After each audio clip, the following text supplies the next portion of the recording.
Le dossier autour du pasteur Marcelo Tunazi et de la disparition de son épouse présumée blanche, Kandolo Odia, continue de soulever de graves interrogations. En effet, l'homme d'église est accusé d'avoir organisé les funérailles de sa femme sans qu'aucun acte de décès officiel n'ait été établi. Cette situation, déjà choquante en soi, prend une tournure encore plus inquiétante lorsqu'on observe la légèreté avec laquelle certains documents sont produits et diffusés par les pompes funèbres impliquées. Entre faux papiers, absence de sceau officiel, incohérence administrative et manque total de transparence des autorités judiciaires congolaises. L'affaire met en lumière une série de manipulations et de contradictions qui méritent d'être exposées. Alors, mesdames, messieurs, un procès bâti sur un simple certificat, c'est dur. Mais là, maintenant, le des éléments les plus troublants dans toute cette affaire, c'est bien sûr le socle juridique sur lequel repose le procès. Un simple certificat de décès et non un acte de décès officiel. Cette distinction qui peut vraiment sembler technique pour le grand public, il est en réalité fondamentale sur le plan légal et administratif. La différence capitale entre certificat et acte de décès, mesdames, messieurs, c'est que le certificat de décès, lui, il est établi par un médecin ou un hôpital et il atteste uniquement du constat clinique du décès. Et il contient aussi des informations médicales comme date, heure et cause de la mort, identité de la personne et sa valeur juridique, ça c'est vraiment limité, car il ne constitue pas vraiment un enregistrement officiel dans les registres de l'état civil.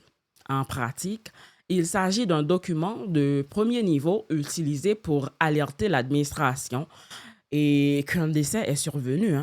Tandis que l'acte de décès, c'est plutôt un document d'état civil produit par un officier public signé, daté et obligatoirement revêtu du sceau officiel. Il figure dans les registres municipaux ou du moins communaux et constitue aussi la seule preuve légale reconnue universellement du décès d'une personne. Il est indispensable.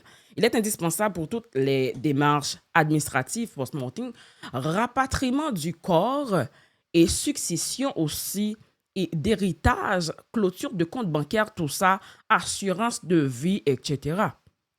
Sans acte de décès, un défunt est juridiquement encore vivant aux yeux de l'administration. Donc, si vous voyez là sur l'écran, dans le cas de Blanche Kandolo, dans ce cas-là, le procès en République démocratique du Congo repose uniquement sur un certificat médical.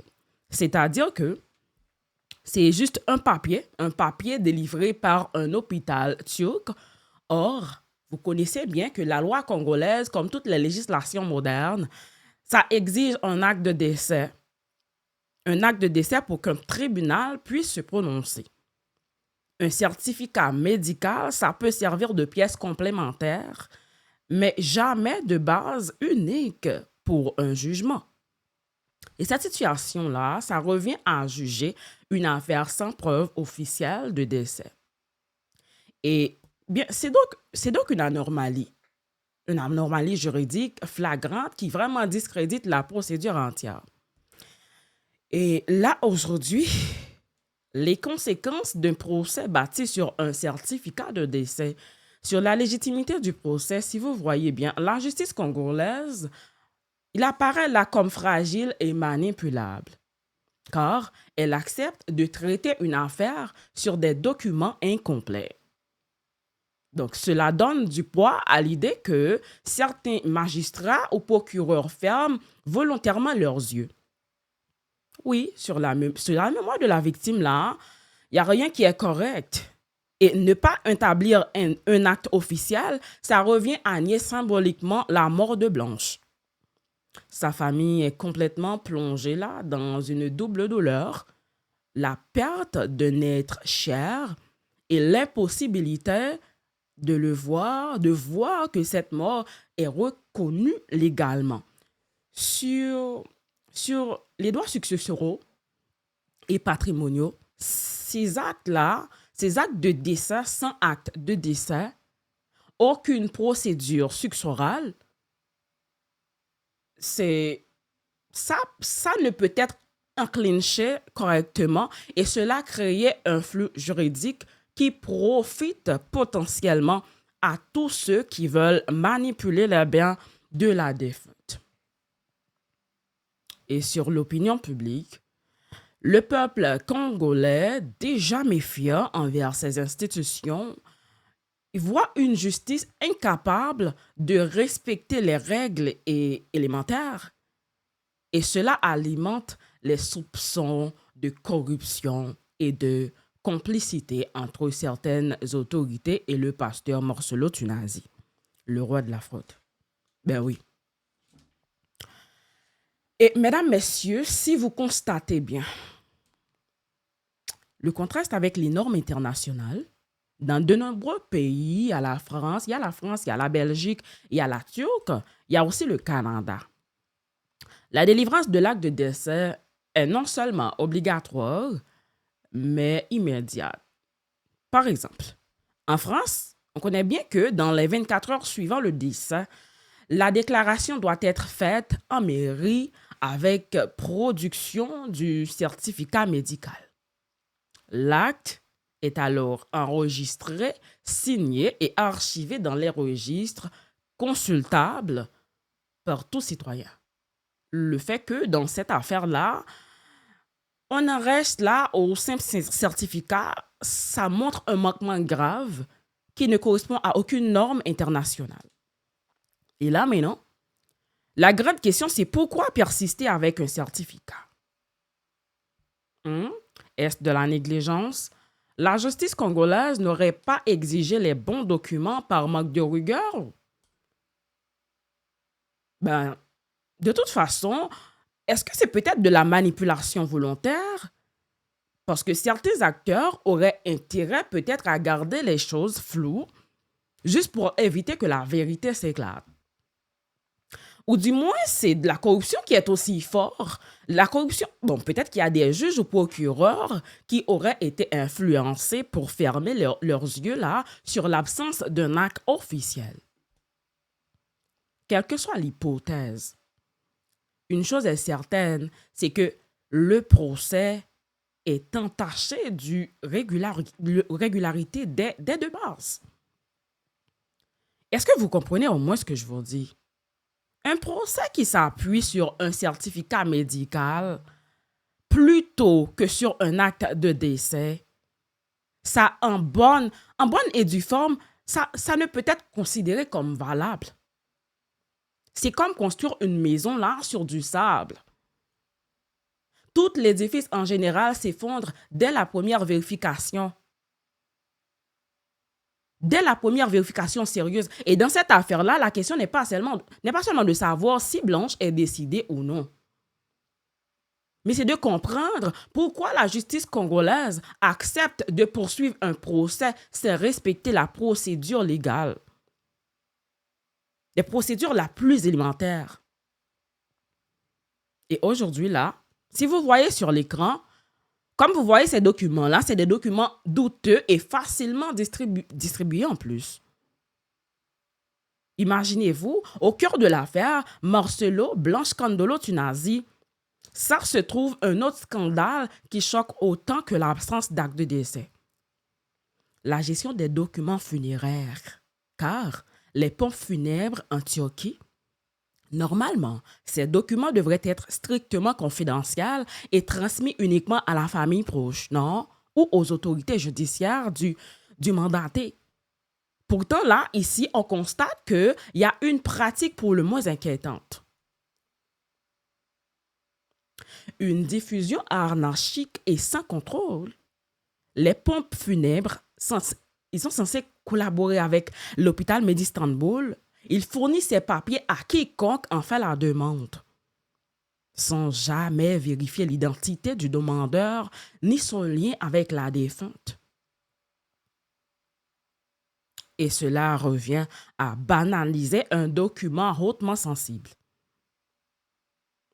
Un document qui concerne l'intimité, la dignité et la légalité du décès d'une personne.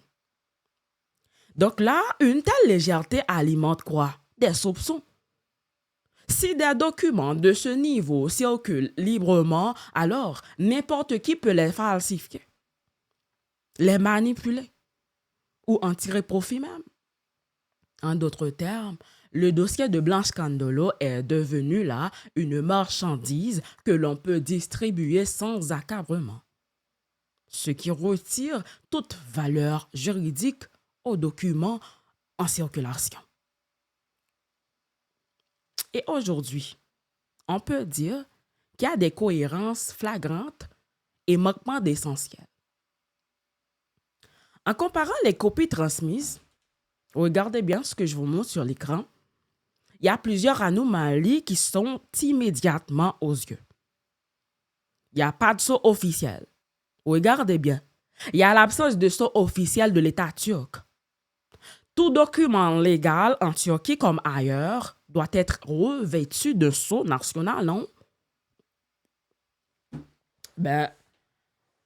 Le sceau, vous savez que c'est la garantie que le document provient d'une autorité publique et non d'une source privée.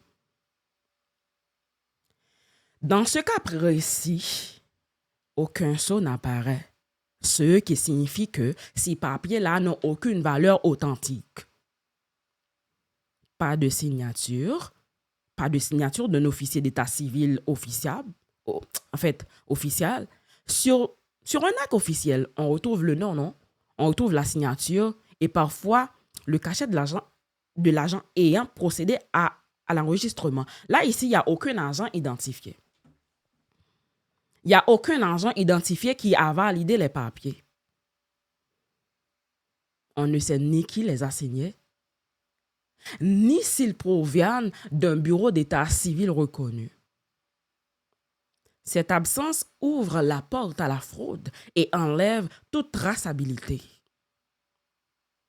Il n'y a pas de numéro d'enregistrement dans les registres de décès. Normalement, chaque décès est enregistré avec un numéro unique dans le registre spécial des décès. Et ce numéro-là, ça permet de vérifier rapidement l'authenticité d'un document et de retrouver sa place dans les archives officielles. Or ici, si vous verrez bien, ces champs sont vides, non? Aucun enregistrement, aucun registre. Il n'y a rien qui rattache les documents à un processus administratif réel. Mesdames, messieurs, il y a des conséquences, hein? Vous savez ça. Il y a des conséquences de ces manquements-là. Il y a une perte de crédibilité des documents automatiques, sans sceau, sans signature, sans numéro d'enregistrement. Ces papiers deviennent des simples morceaux de papier imprimés, impossibles à considérer comme des preuves. Et il y a aussi trop de facilité de falsification, puisqu'ils circulent librement et qu'ils ne portent aucun signe distinct officiel non plus. Donc, ces documents sont trop facilement falsifiables. Chacun peut en modifier des informations. Et on peut les utiliser comme s'il s'agissait des originaux. Ben oui. Il y a l'atteinte à la dignité de la défunte et de sa famille. Et la diffusion incontrôlée de ces papiers-là, ça brise la confidentialité et le respect dû à la mémoire de Blanche Candolo. La famille se retrouve aujourd'hui à voir l'image de leurs proches traîner sur les réseaux sociaux via des documents douteux. C'est de la fragilisation correcte du procès, non? Et imagine un tribunal maintenant qui accepte de se baser sur de tels documents Ça met en danger sa propre crédibilité aujourd'hui. En droit, toute preuve doit être authentifiée, non? Et ici, vous verrez sur l'écran, on est face à des preuves sans valeur juridique. Vous verrez pas ça? Dans la plupart des pays, les documents liés au décès ne sont transmis qu'aux ayants droit, comme des conjoints, enfants, parents directs. Ils sont scellés, numérotés et conservés dans des archives de l'état civil. Donc là, leur falsification, il est possible de sanctions pénales lourdes. Ce qui se passe ici, des documents qui circulent sans contrôle, sans sceau, sans enregistrement seraient considérés comme un scandale administratif majeur dans n'importe quel état de droit. Et là, se laisser aller ne peut être perçu que de deux façons. Exemple. Là, vous voyez bien, ce sont des amateuristes. Les pompes funèbres et l'hôpital, ils sont agis dans la négligence. Juste en ignorant la valeur légale des documents transmis. Est-ce de la complicité organisée, sinon? Peut-être. Peut-être qu'il s'agirait d'une stratégie de libérer visant à noyer le dossier dans un flot de papier falsifié, afin peut-être d'empêcher toute vérification sérieuse. Vous y pensez pas? Dans les deux cas, la conclusion, c'est la même. La vérité est diluée dans une masse de faux papiers. Et la justice congolaise joue le jeu en acceptant de tels documents dans le cadre du procès. Alors, les documents qui circulent autour de l'affaire de Blanche Kandolo Tunazi ne répondent à aucun critère. Aucun critère de légalité ni de confidentialité. Ce sont des papiers douteux. Ils sont distribués sans contrôle. Et ceci, c'est dépourvu des mentions obligatoires qui font de véritables preuves légales. Accepter en plus de juger sur cette base, c'est admettre que le procès repose non pas sur des faits établis, mais plutôt sur une mise en scène administrative destinée à semer la confusion. Blanche déclarait dans le papier là, regardez bien, domicilié Antioquie. Regardez ça. Les papiers indiquent que Blanche résidait officiellement en Antioquie, alors que tout le monde déjà le sait qu'elle vivait en République du Congo, non? N'est-ce pas? Waouh, regardez bien le papier. Je vais zoomer ça pour vous. Donc, c'est une manipulation grossière qui vise vraiment à créer une fausse identité administrative. Déclarer un domicile fictif à l'étranger, ça permet de brouiller la piste et ça complique aussi les démarches de vérification. Si vous regardez dans ce papier-là, il y a un code, il y a un QR code. Vous voyez ce QR code, ça ne fonctionne même pas. Sur les documents, on trouve un QR code sans se prouver, pour se prouver leur authenticité, mais lorsqu'on le scanne, il ne mène à rien. Dans les documents modernes, le QR code, c'est une garantie numérique, non? Le fait qu'il soit inactif là, ça prouve qu'il a été ajouté artificiellement comme un décor, juste pour tromper l'œil. Bon. Si vous regardez bien, encore une fois, dans le papier, il y a le numéro de formulaire. Alors, regardez bien. Ce que je vous pose, il y a le numéro de formulaire qui est bien sûr le 24 06 12 04 44. Donc, ce numéro-là, il ne correspond pas à un acte officiel. C'est simplement un numéro inter de formulaire hospitalier, un certificat médical. Donc, les faussaires, ils ont volontairement présenté ce numéro comme un numéro d'acte de décès, alors qu'il n'a aucune valeur légale. C'est une supercherie administrative, facile à démasquer même. Et il y a des champs essentiels. Vous voyez qu'ils sont vides dans la feuille. Vous ne voyez pas ça. Dans un vrai acte de décès, on doit trouver l'adresse complète du défunt, le quartier, le numéro d'enregistrement et surtout le nom de l'officier d'état civil. Là, ici, tout est vide, non? Tout est vide. Ces omissions prouvent que le document n'a jamais transité par un bureau d'état civil. C'est donc une simple feuille fabriquée sans validation officielle. Donc, ces incohérences-là, ils ne sont pas de petites erreurs techniques, non. C'est des preuves directes. Des preuves directes de falsification.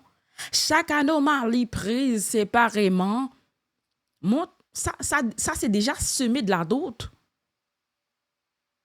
Mis ensemble là, ça montre que les documents autour de la mort de Blanche Kandolo ne sont ni fiables, ni légaux, ni authentiques. Une falsification évidente, c'est que les documents là traduisent en français comme en turc. Ça se contredisent et comportent des erreurs de base, des petites erreurs de base. Ce sont des amateurs. Des amateurs qui semblent d'avoir fabriqué des faux papiers sans respect de standards administratifs. Hein? Et cela révèle une tentative claire de découvrir la vérité et de tromper l'opinion publique. Une justice complice ou négligente? Ça dit quoi exactement? Parce que là, la question centrale qui brûle toutes les lèvres et cibles ce matin-là, c'est comment la justice congolaise peut-elle laisser un procès aussi grave se dérouler sans acte de décès légal? Comment ça peut se faire? C'est quoi le rôle des procureurs et juges remis en cause là? Le magistrat ou les magistrats là, ils ont pour mission de vérifier l'authenticité des pièces avant même d'ouvrir une procédure. Or là, ici, vous verrez, tout démontre que cette étape fondamentale a été négligée. Le procès se poursuit comme si de rien n'était. Alors que la pièce maîtresse, l'acte de décès, ça n'existe pas. Cela pose un problème majeur. Soit les juges n'ont pas fait leur travail par manque de rigueur, soit ils sont involontairement fermés les yeux. Est-ce du silence ou complicité? Le silence des autorités judiciaires face à ces anomalies-là, ça ne peut plus être interprété comme une simple erreur administrative. Je vous le dis. Plusieurs hypothèses s'imposent. Dis-moi, est-ce la négligence comme quoi la justice aurait fait preuve d'incompétence en ne respectant pas la procédure? Ou de la complicité peut-être parce que certains acteurs là auraient peut-être sûrement accepté ces faux documents-là juste pour protéger des intérêts cachés ou de la corruption, des pressions ou des avantages financiers. Ça aurait influencé le cours du procès. Dans tous les cas, la crédibilité de la justice congolaise aujourd'hui est entamée et c'est toute une institution qui vacille sous les soupçons. Il y a là maintenant la famille de Blanche Kandolo. La famille qui est en droit de réclamer vérité et transparence. Oui, en demandant pas un privilège, mais simplement l'application des règles élémentaires. Que la mort d'un proche soit reconnue de manière légale, non? Et ceci avec des documents authentiques. L'opinion du public, elle aussi, observe avec indignation aujourd'hui. Beaucoup y voient un exemple flagrant. On peut dire un flagrant de faillite et ceci institutionnel où la loi peut-être n'est plus appliquée de manière impartiale. Disons que ce dossier-là illustre bien plus qu'une simple affaire de famille maintenant. C'est une crise de confiance dans les institutions. Lorsque des documents officiels sont falsifiés, quand un procès se déroule sans preuve légale solide et que des erreurs aussi flagrantes sont ignorées, et il ne s'agit plus maintenant d'un cas isolé, mais des symptômes d'un système fragilisé par la fraude et le mensonge. La seule véritable religion ici, ça reste l'amour du prochain. Se battre pour que la vérité éclate, défendre la mémoire d'une femme et exiger que la justice respecte les règles. Et ceci, les règles les plus élémentaires en plus. Ah, tiens. De toute façon, mesdames, mesdemoiselles et messieurs, bonjour, bonsoir à vous tous. Mon nom, c'est bien René Thomas. La voix du journal sur Info 5. Chaque jour, je me bats pour vous transmettre des informations claires, des analyses vraies et vérités que certains peut-être veulent gâcher. Votre soutien compte énormément. Abonnez-vous maintenant, activez la cloche et partagez la vidéo parce que plus nous sommes nombreux, plus la vérité prend de la force. Merci de marcher avec nous dans cette quête de justice et de transparence. On sera de retour juste après la pause.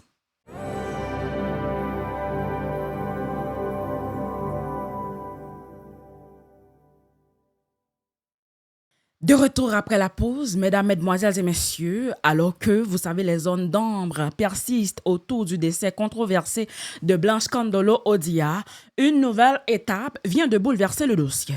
Le pasteur Marcelo Tunazi, au centre des accusations de falsification de documents, a décidé là maintenant de porter plainte contre la maman de Blanche Kandolo. Ben oui, la famille Kandolo, bien sûr, c'est ça.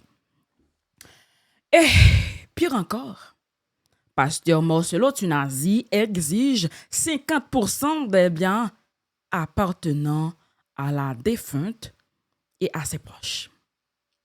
Ces retournements de situation soulèvent de lourdes interrogations.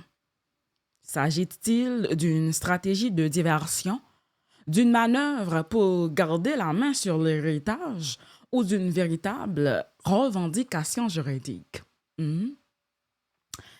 Bien là, l'appel du pasteur Marcelo Tunazi, selon les informations recueillies, Marcelo aura déposé une plainte formelle contre la maman de Blanche aujourd'hui, plongée dans un drame double.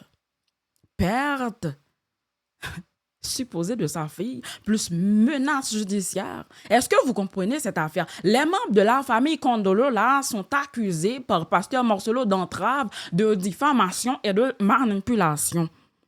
Il demanderait au juge que la famille cesse toute contestation et reconnaisse ses droits patrimoniaux sur les biens, bien sûr, de Blanche Kandolo. Ben, c'est ça l'affaire. Donc, une revendication de 50% des biens. Pasteur Marcelo ne se contente pas de demander justice et il réclame de préférence 50% des biens de Blanche Kandolo. Est-ce que vous avez bien écouté ça? Et ces biens-là, il inclurait les propriétés familiales, dont certaines sont situées en Belgique, ok? Les comptes bancaires et avoirs financiers. Les éventuelles entreprises ou parts sociales détenues par Blanche Kandolo. Mais sur quelle base juridique même ça? En droit successoral, mesdames, messieurs, une telle demande suppose une reconnaissance officielle du mariage civil et la preuve d'un décès valide par acte de décès même. Maman Blanche n'a même pas d'acte de décès. Or, nous avons vu là tout à l'heure que ce point reste précisément le talon d'Achille du pasteur. Aucun acte officiel n'a été présenté, non? Aucun acte officiel. Est-ce que vraiment je dois continuer de parler sur ce dossier? Est-ce une stratégie de diversion?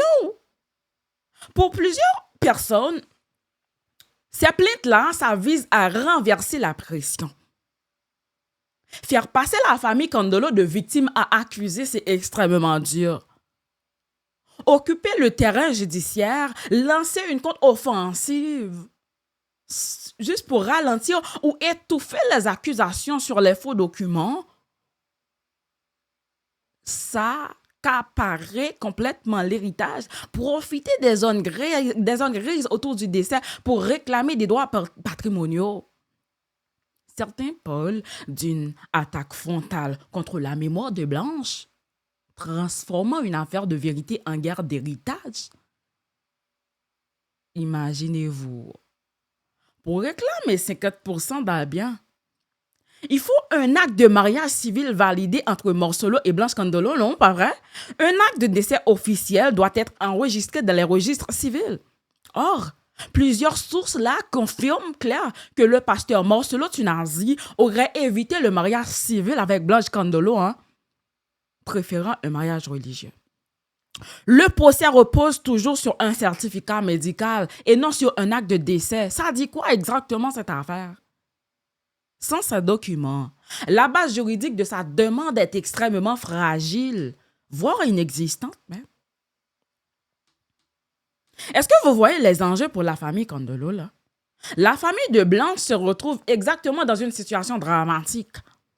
Traumatisée par la perte de leur fille, soupçonnée et par la suite attaquée en plus en justice par le genre qui devrait normalement les soutenir. Menacés de vol, leurs biens confisqués au portage de force par... Ce bras de fer judiciaire risque d'être long, coûteux et violent sur le plan moral aussi. Alors, mesdames, messieurs, le droit successoral, en bref, en droit congolais, normalement comme en droit international, le conjoint survivant a droit à une part de succession seulement si le mariage civil est reconnu. L'ouverture de la succession exige qu'il faut avoir un acte de décès officiel. Et en cas de contestation, le juge peut bloquer les biens jusqu'à ce que la vérité soit établie. Ça, c'est clair. Et ce nouveau chapitre-là, ça manque un scandale sans précédent. Sans précédent de soupçonner le pasteur Morselo. Lui, il devient vraiment plaignant là, dans cette affaire. Très plaignant. Et en plus de victimes, les Kandolo là deviennent accusés. Vous vous imaginez derrière ce bras de fer, ça se cache une bataille bien plus large. La lutte entre vérité et manipulation dans cette affaire, justice et avidité. Le peuple congolais et la diaspora observent vraiment avec indignation aujourd'hui. Comment un homme peut-il, dans un climat aussi trouble, oser quand même de réclamer la moitié des biens d'une femme dont la mort n'est même pas prouvée par un acte officiel? La vérité sur le décès de Blanche Kandolo Odia aujourd'hui, ça reste la clé de toute cette affaire.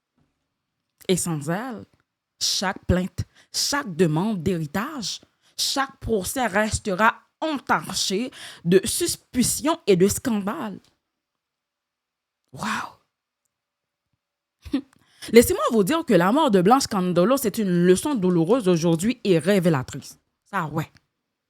La disparition controversée de Blanche Kandolo Odia, l'épouse de pasteur Morselo Tunazi, n'est pas seulement un drame familial ou de scandale judiciaire. Elle s'impose aussi là comme une leçon de vie, un miroir impitoyable qui révèle les zones d'ombre, les hypocrisies et les vérités cachées depuis longtemps. Beaucoup découvrent aujourd'hui que, à travers ce décès entouré d'irrégularités que pasteur Morselo avait en réalité annoncé ou laissé transparaître de nombreux indices, bien avant, il y en avait beaucoup d'indices, ben oui! Ceux qui se laissent aveugler par son charisme ou par son autorité spirituelle refusèrent de voir. Et aujourd'hui, là, l'effet s'impose. Seul le naïf persiste à ne pas comprendre. Regardons cette partie. Je me disais, je vais épouser une femme, mais j'aurai des femmes. Parce que je sentais en moi que j'avais la capacité de me marier, mais j'avais l'incapacité d'être un bon mari. Et je voyais beaucoup de mes pères qui étaient autour de moi, ils avaient des femmes à l'extérieur. Et puis tu te disais, qui suis-je? Je vais faire comme eux. Vous voyez ça? Voilà ce que la mort de Blanche nous enseigne.